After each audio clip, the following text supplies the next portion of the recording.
Hello சிலக்குட்டீஸ், இந்த இளவரசரை பாத்தீங்கன்னா நம்ம மகரையா இப்படி இருக்கு அப்படின்னு ஸ்டாச்சுவை பார்த்து பெருமையா போஸ்ட் கொடுத்துட்டு வர அந்த விக்குக்கே பொருட்களை போடுங்க.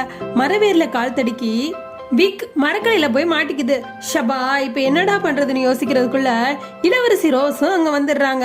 இந்த நிலைமையில நம்ம ரோஸ் நம்மளை பார்த்தானா அவ்வளவுதாண்டு துண்டை காணும் துணியை காணும்னு நம்ம ஹீரோ போய் ஒளிஞ்சிக்கிறாரு.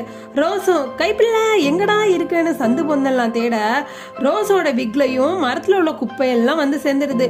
ஒரு வழியை நம்ம இளவரசரும் அவரோட விக்க கண்டுபிடிச்சிட நம்ம ஹீரோயின் ரோஸும் ஹீரோ கிட்ட வந்து சேர்ந்துடுறாங்க. மரவேர் ஹீரோயினையும் விட்டு வைக்கலங்க, அவங்களையும் தட்டி விட்டுற அப்படியே அழகா ஹீரோ கையிலேயே போய் ஹீரோயின் லேண்ட் ஆகுறாங்க. சோ ரெண்டு பேருமே ஒருத்தர் மாத்தி ஒருத்தர் பார்த்து சிரிச்சுட்டு விக்க கழட்டி போட்டுறாங்க. எது உண்மையான அழகுன்னு அவங்க புரிஞ்சுக்கிறாங்க. சோ ரியல் அழகு எதுல இருக்குன்னு நீங்க சொல்லுங்க. வெளியே நம்ம போட்டுக்கிற மேக்கப்பா இல்லனா உள்ளம் அழகா இருக்கிறதா? மறக்காம கமெண்ட் பண்ணுங்க கைஸ்.